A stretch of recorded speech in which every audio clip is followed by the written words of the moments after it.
Okay, we got there. The cleanup queen. The cleanup queen, apparently. Guys, we've got a really interesting topic. I'm sorry we're a few minutes late. We were trying to do a bit of a cleanup here with some technology, but we got there. You've got Mr. and Mrs. Novak tonight. Guys, we're not talking about cleaning. We're talking about cleaning up property. When a property has been on the market for too long, what do you do if you're a vendor? And what do you do if you're an agent? So we've done 3, Mark, in the last 7 days.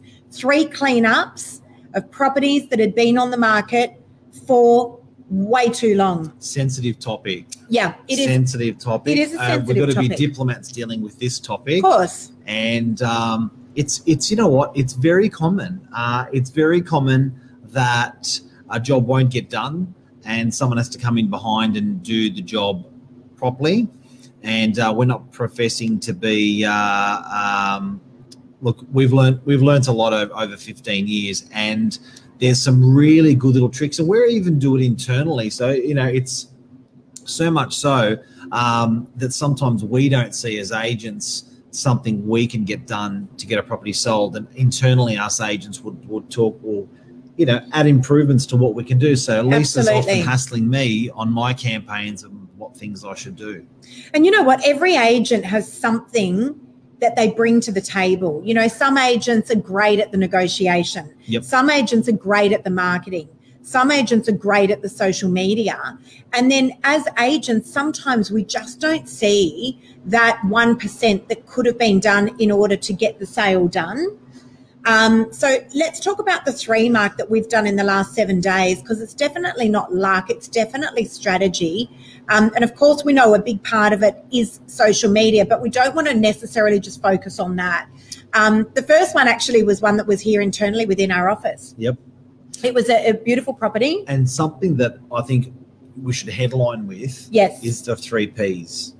Let's start with that. That's critical. The 3 Ps are really important. So, and we wouldn't expect you to know inside of the 3 Ps what levers have to be pulled as a seller. Yeah. That's the whole idea. You have an agent. They're the ones that pull those levers and know what the market wants when renting or when selling. But first P is? So there's the price.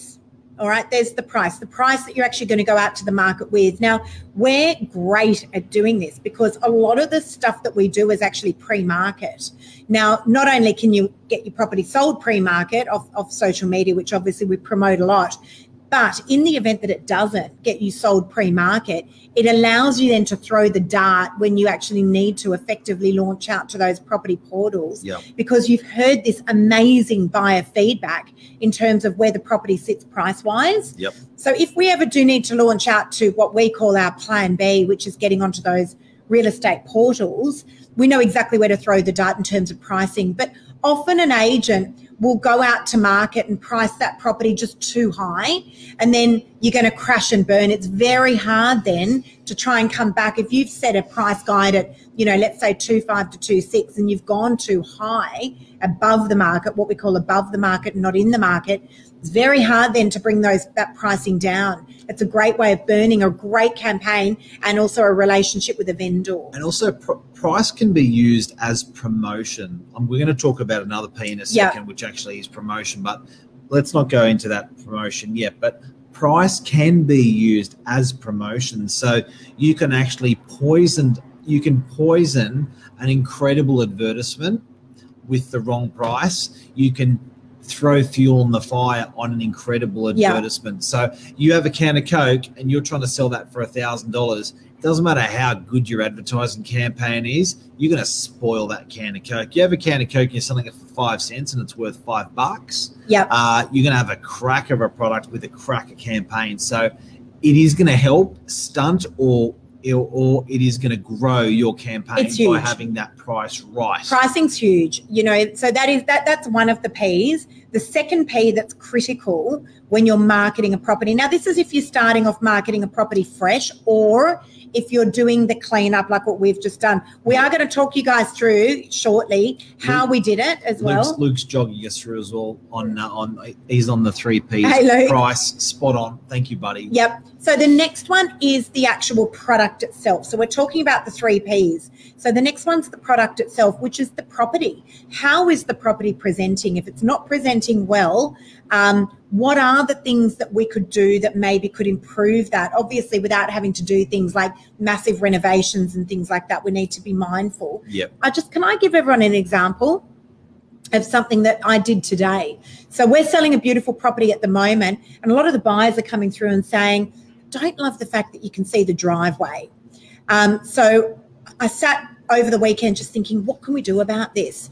And then I came up with a great solution for my vendors. Let's go to Bunnings and get some great screening, you know, those green walls, super cheap, $100 and something. So did you get the green for 2 wall meters? Or the bamboo wall? No, the green wall, and it actually retracts, and it's really cheap. It was about $120. Anyway, long story short, we've actually installed it. We had a couple of buyers come through today, and they did not mention a single thing about the fact that there was a big emphasis here on the driveway. Yeah. So $150 like that. But you know, problem solved. Why wouldn't the owner just do that for you?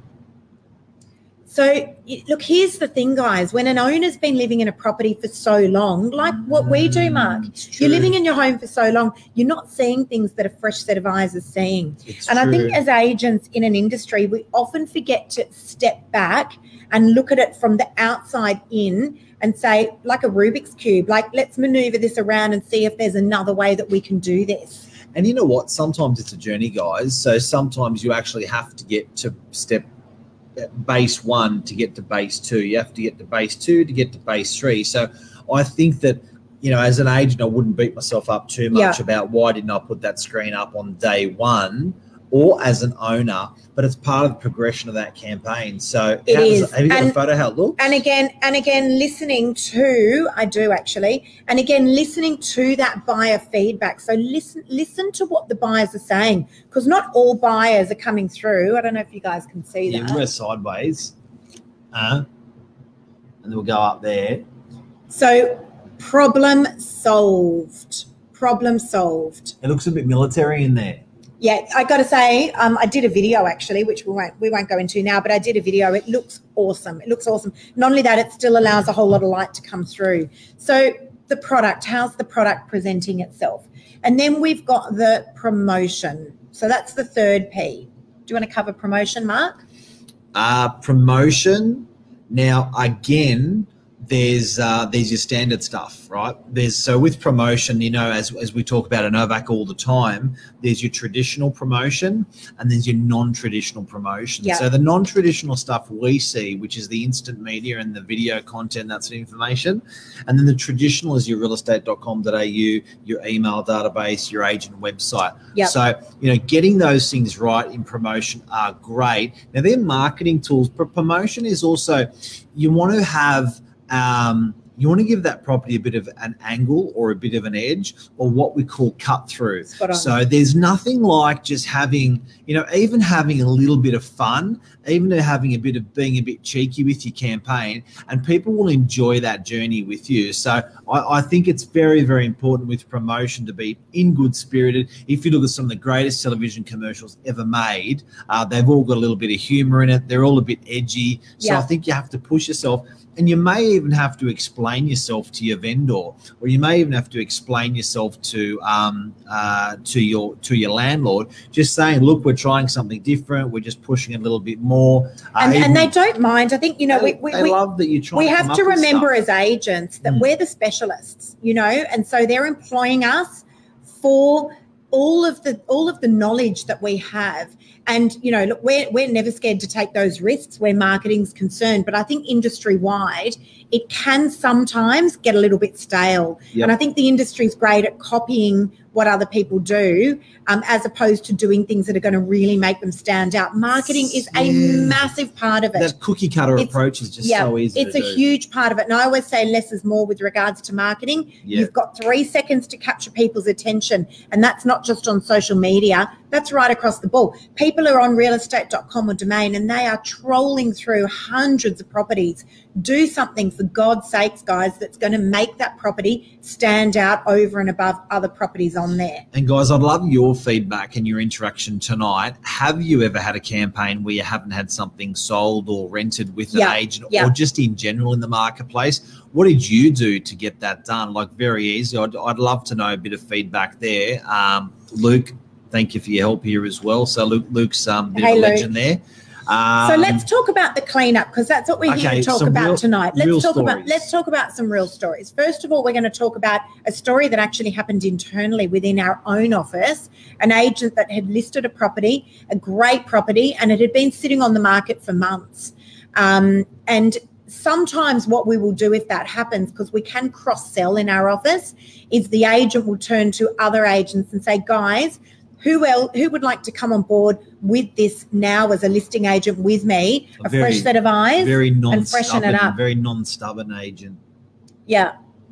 So, and so that's exactly what we did. We threw it out there and another agent picked it up. That other agent was myself, and also Michael Bergio and Michael Silich. There was a few of us on the job, and we went right through the property. We literally picked it up and spun it around and said, what needs to be done here? So we redid photography.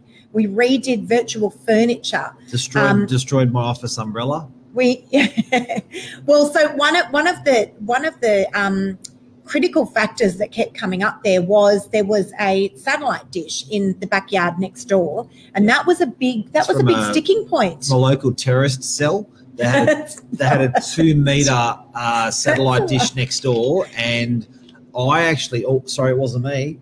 The agent never really, didn't really bother the agent that much. But it was a big sticking point. It bothered other agents. Yeah. And it was a big sticking Absolutely, point. Because look. So that agent saw stuff the listing agent didn't see. Without a doubt. So one of the things that I looked at doing was actually getting some screening again, put up on the brick wall, and that would have been quite a cheap fix. However, because of some very, very clever marketing, i.e. new photography, new energy, that's critical. Getting it out onto social media.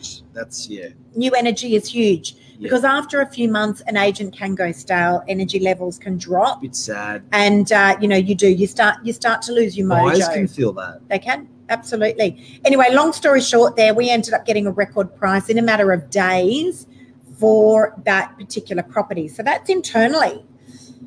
Externally, 2 sales in the last 7 days, Mark. Yep. All right. First one was in Newport. Yes. Beautiful property. Very white. Vendor called me in absolute hysterics. She had bought. Yes. And she was settling on a property in 2 weeks' time and had to get this stunning house sold. And this is a client that's really stressed out. They bought.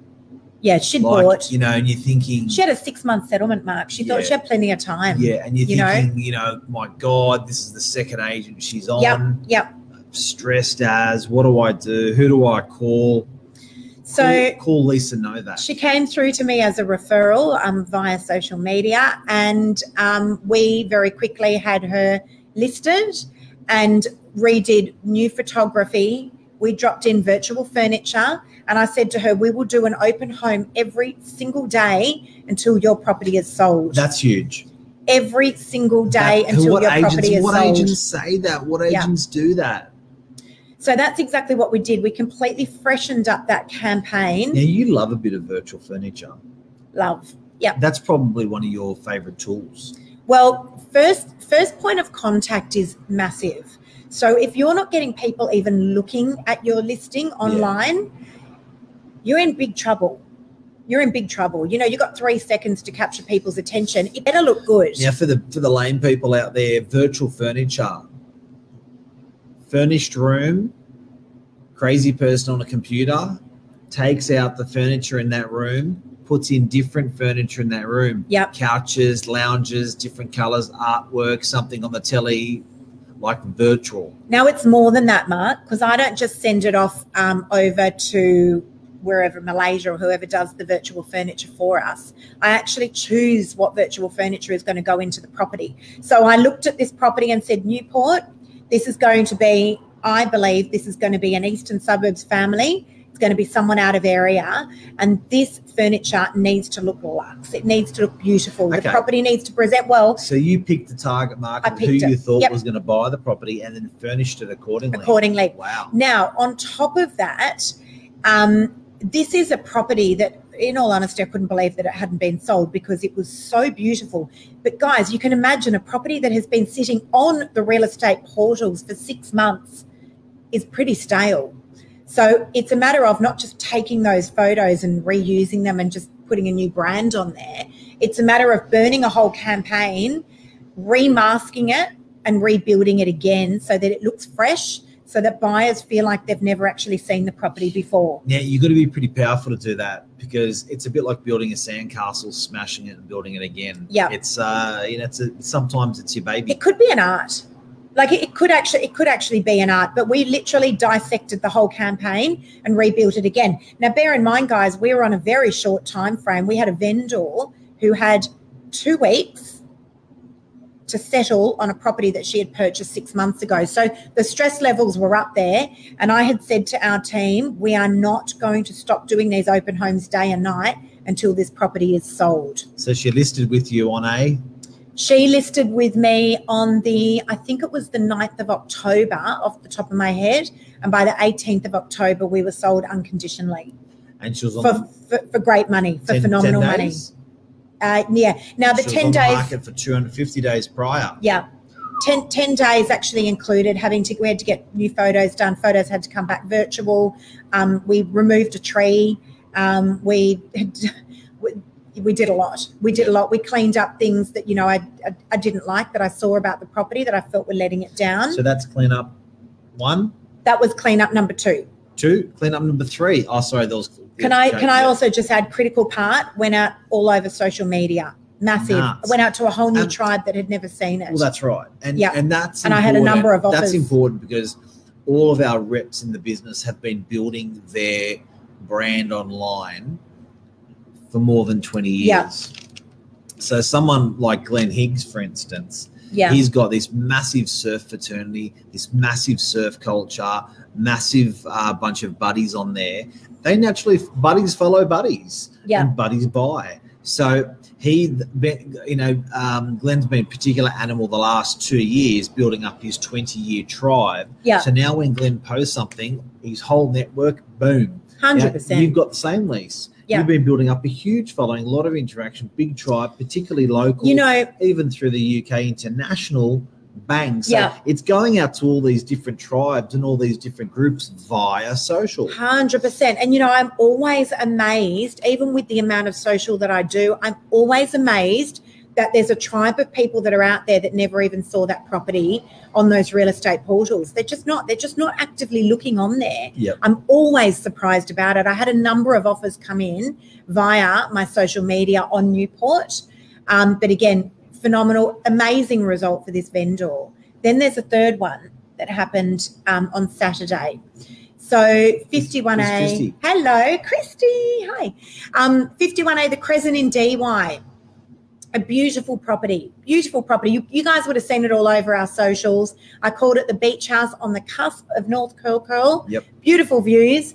Been on the market with another local agent for over 3 months and not sold. Yeah. So vendor came to me in tears, true story, and said, Lisa, I've got 48 hours to sell the property. I'm going to an auction on Sunday. The near impossible. Honestly, it was the near impossible. So same thing again. We had to completely... So say that timeline again. She came to you on... So I signed her up last Monday. Yep. The Monday just passed. Yes. Week, I guess, 7 days ago. Correct. Yep. Signed her up last Monday. Yes.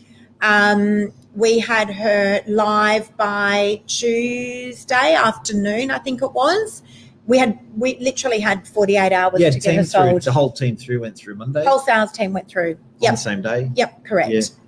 So we had to burn that entire campaign. Again, it had been completely overexposed. Amazing photos. Good photos. Beautiful marketing, which makes it really hard because it's not like they were crap photos and we had to rebuild and it was easy. We could have done beautiful stuff. Yes.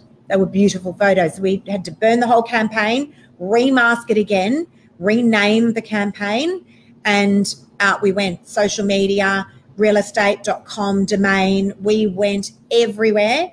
All through our different reps, tribes. Like, you know, we've got Angelo and his Greek community and his channels and his tribe. We've got Glenn, his surfing fraternity going out there. We've got you've been schooled in the east, so it's going out to the eastern suburbs crew or your tribe there. My Serbian community and people that I grew up with there. Cromer High School, a lot of money in Cromer High School. So it was, I have to say, I think it was the hardest I've ever worked on a campaign because we were running against a time clock. So 48 hours. So again, out it went to all those channels. Yep. There's no point in just taking a property, reusing another agent's photos or the vendor's photos and putting it straight back onto the property portals again. It's the definition of insanity. Is to do the same thing and expect a different result. Correct. Yep, spot on. So out it went, Mark. We readjusted pricing. The vendor's expectations on price did not change, but we readjusted pricing. That's good. You didn't get sharpened up the guide. No, we got her a phenomenal price. You got her more than she'd had the last 3 or 4 months prior. We did, yep. And we were holding, oh gosh, I was running backwards and forwards to that property about 3 to 4 times a day, showing buyers. You had more people in 7 days through the property than the predecessor had in 3 months. For 3 months. Correct. 90 days. Yep. More people in 7 days than the 90 days prior. Yep. How? Again, Mark, like home shopping television commercial. So went out How did you do that, Lisa? We spun all of these wheels at 1,000,000 miles an hour. So it went out. So I just want to tell you guys what took place here within a 24-hour period. The photographer went out. My brief to our photographer was, can you get the photos back to me in 2 hours? Because if you can't, I'll find someone that can. And he's a photographer that we use all the time. And he did. God bless him. Rob delivered. He nailed it with the photography. There was a whole lot of stuff. So because it was called 51A, a lot of buyers thought it was a duplex. I did too. So we made sure that people understood it was a freestanding house. How'd you do that? Put it into the title. Called it a house.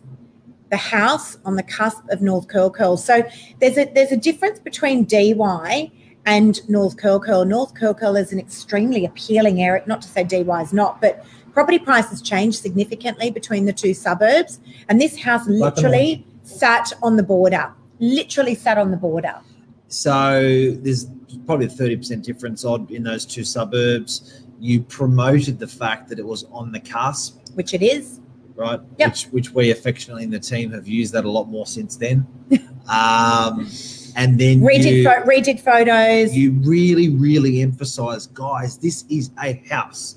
Like bang between the eyeballs, you told people in the heading, guys, it's a house. It's a house, yeah. On the husband, and again, simple stuff. It went out to social media. Simple stuff, but when 1 + 1 + 1, it all starts adding up to a killer campaign. Yeah. When you start doing all these +1s, doesn't sound like rocket science, but it wasn't done prior. Huge foot traffic. The signboard that was there previously was hidden behind trees. I pushed mine out as far as I could. We did massive V boards. We told people it's up the driveway. I had one shot of the view on one side, one shot of the beautiful house on the other. Fireworks?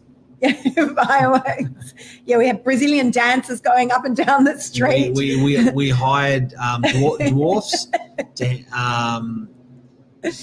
So, yeah, it was amazing. Anyway, look, we rejigged this entire campaign and, yes, we had the property sold very, very quickly for phenomenal money for the vendor. Unconditionally, Saturday morning, we exchanged on that property. Now, Lise, you're creating raving fans from this, aren't you? Yep. Because what's actually happened is you're creating, so this owner's watching this and she's just going, and she's just got off the phone and just shook her head every single time she speaks to Lisa. It's like, geez, that girl's you should see our WhatsApp geez, chat. That girl's doing well. Geez, that girl's working hard. Geez, that girl, I hadn't thought of that. Geez, I hadn't thought of each Mark, time we negotiated with a buyer. Thinking that's like another +1, another +1. So all the owner's hearing through this week is Lisa's nailed, another +1, Lisa's nailed, another +1. Now, the owner's thinking at the same time, like, am I just being sold, or is this genuinely gonna amount to something? Yep, and it did. And look, she's over the moon. I mean, I get messages all day, every day from her. She's over the moon. We worked our butts off. But it's more than that, because many agents work hard. But I know you want more. Many agents work hard.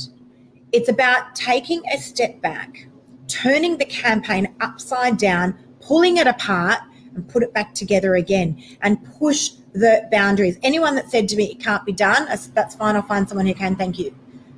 And, you know, it was pushing the boundaries. Can the signboard person get the signboards up? Are they going to look right? They weren't installed properly. Come back and do them again. I was just refusing to take no for an answer. So I know what people, everyone's sitting here watching saying, how is he married to her? Like, how, that poor guy, like, seriously, how does he ever, like, take the rubbish out enough? How does he ever have the kitchen clean, that sink clean enough? Oh, like, so how does funny. Novak actually, how does that Novak keep up with that when that lady is so ruthless and tenacious? Now, the point, yeah, Chris said you're a queen. Now, the point is, don't worry for me. I'm okay. I'm okay. Yes. The point is, Lisa is a hired gun, and you can employ her to sell your property with these qualities, and all of the team are just as animal bulldozer. We are underpinned by touch. a phenomenal team. And we've got some amazing support. Yeah. Like, we've got internally our own media agency. So those guys internally, believe it or not, there's almost 7 people now in the media agency part of our business, and they are putting together all the assets for our landlords, and all the assets for our sales campaigns, so we can actually ramp this stuff out all the time. Well, and I'm saying, like, these guys are just as amazing as that. Is such a critical point.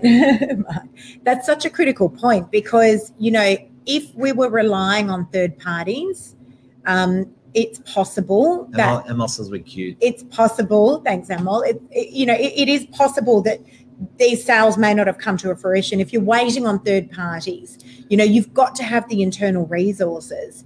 Again, it's just not accepting no. I just want to point one more thing out, Mark, just on this last sale that we're talking about. If in the industry, the norm is doing the Wednesday, Saturday, that's the norm, right?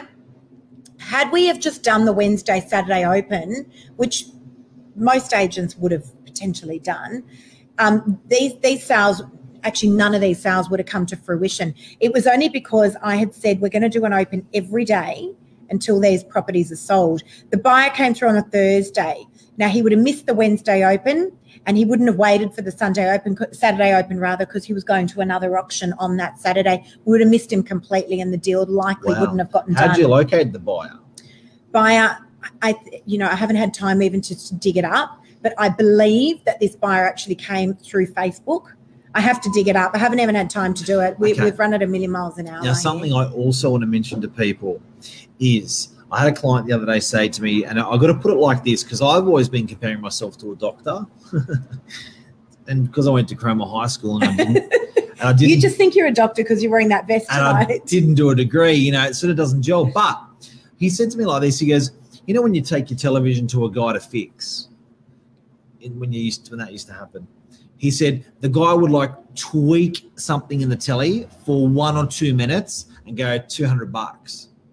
And you go, what? You're going to charge me $200 to fix that telly that took you 2 minutes? And the guy says, no, I'm going to charge you $200 for something that took me 20 years and 2 minutes. I love that. That's a big one. I love that. So I know Luke Moroney said that you're the property mechanic, but in all seriousness, how much would you pay the mechanic to fix that goddamn problem that you had so much problem? You have gone in and out and in and out of the mechanic shop.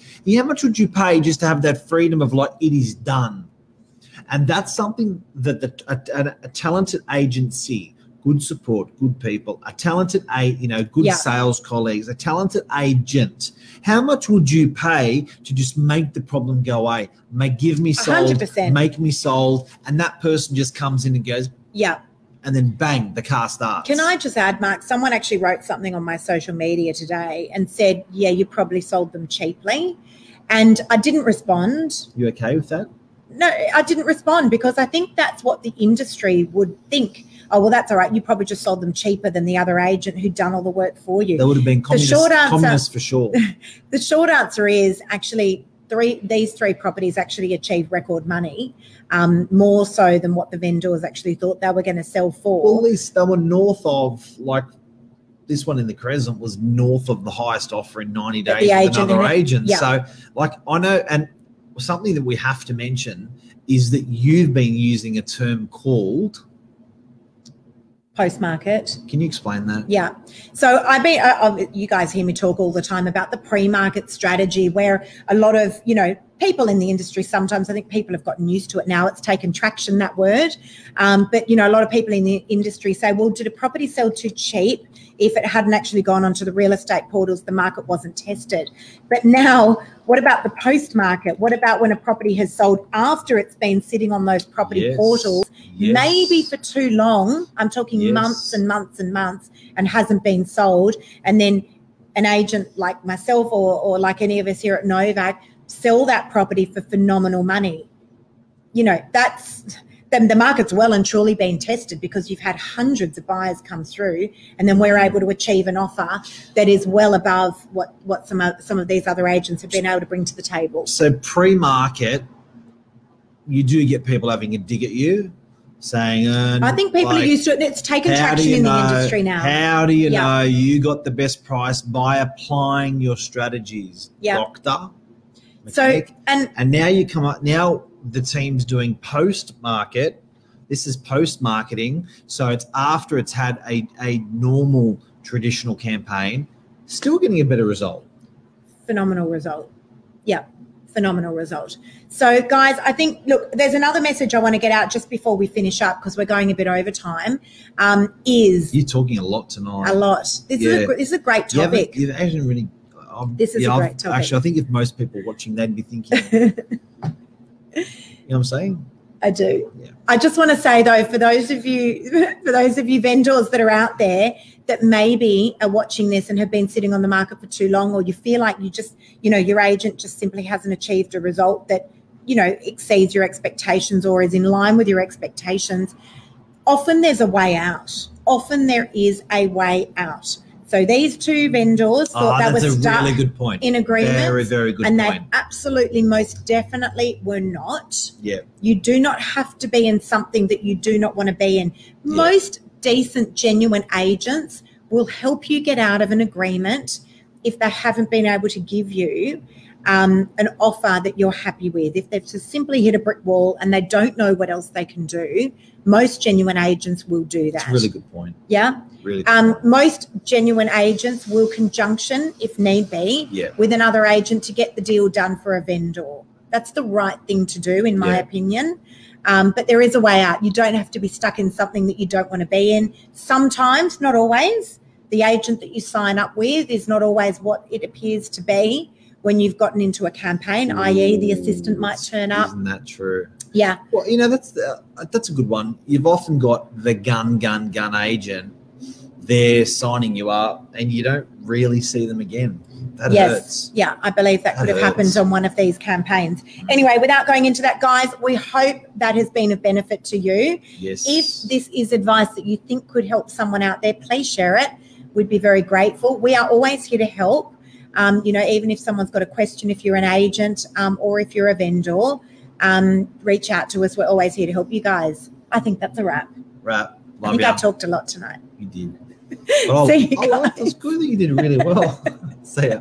See you guys. Have a great week. Cheers. Bye. Bye.